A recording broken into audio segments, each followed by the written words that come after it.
And dare I say, we hope that we get to see Teofimo Lopez versus Boots Ennis in August, because all of a sudden this is starting to feel like a real thing. Because there was a press conference last week to announce their July 12th card in New York, Louis Armstrong Stadium. That's the card headlined by Shakur Stevenson versus William Zepeda, Hamza Shiraz on there as well against Edgar Berlanga. And then all of a sudden, Turkey calls in and says, like, we want Teofimo versus Boots. And then Teofimo Lopez gets on social media not that long ago and said, I just wanted to get on here and let y'all know, man, it's happening.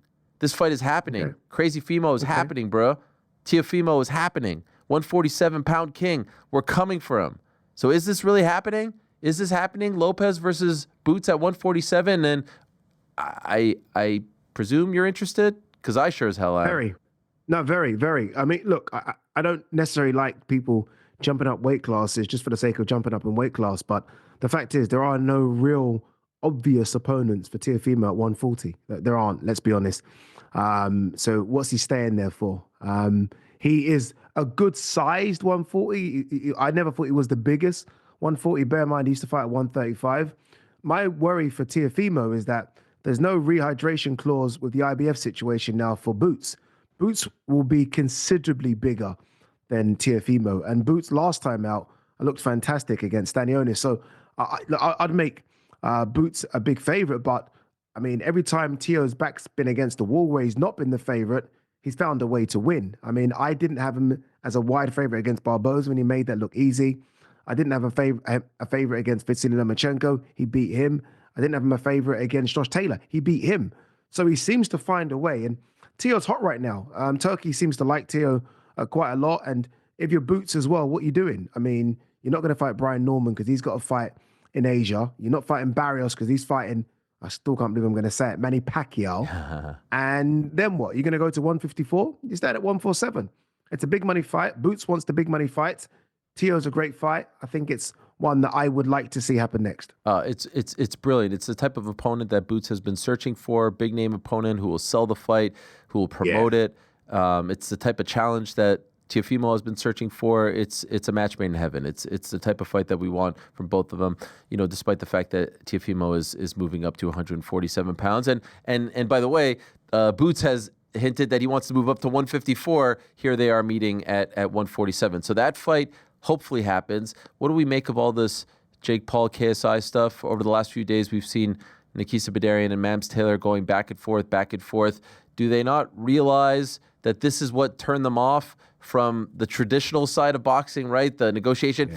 Jake telling me yesterday that this has now lasted longer than the Pacquiao-Mayweather saga, those public negotiations. And so they've gone back and forth with tweets and whatnot. The silver lining for me in all of this is I feel like they're talking, and I feel like they're getting closer, because there was once a time where no one was talking, and obviously that's a bad side. This feels like there's some engagement happening. Do you feel like we are getting closer to this fight? Do you care at this point to see this fight? No, I care. I do care. Obviously, look, I spent time in the Misfits world. I know KSI, I know Jake. I think both of them have done fantastic in what they're doing, their brands. And you mentioned something interesting there. You said this saga has been going on, if not longer, than the Manny Pacquiao-Floyd Mayweather saga.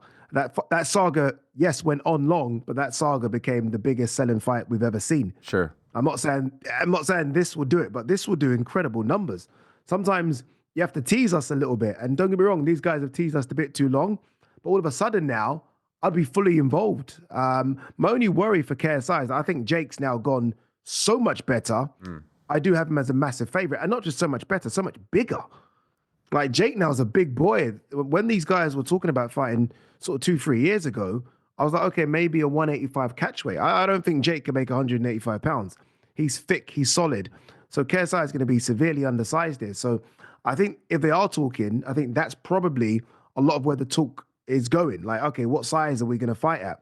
But yeah, this fight needs to happen. It's a huge, I'm telling you now, again, people ain't going to like this. This is in pay-per-view numbers, this will do bigger than Canelo Crawford.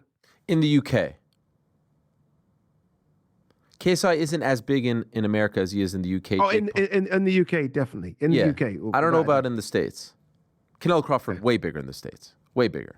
Okay. Way bigger. Okay, in the UK. That's why I've actually always thought like this fight could go to Tottenham Hotspur or Wembley. Big venue here, but not like a football stadium. You know what I mean? Not a Legion Stadium or somewhere like that. It could do a big venue. Over here, it's a football stadium. Yeah.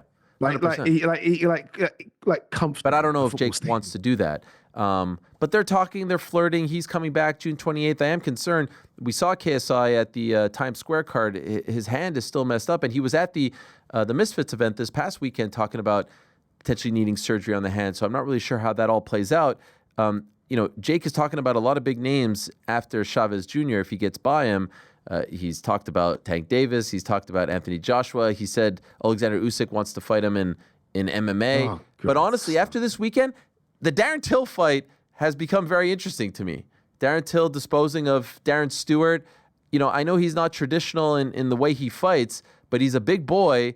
And I don't know. I feel like it would be quite the scene, them fighting. I'm still not sure about the long black socks, but it's a look.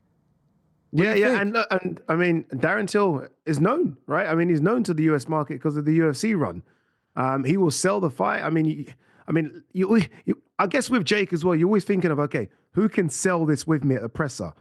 And we know Darren Till can do that. Darren Till will say whatever he wants to say. I mean, this guy has no filter.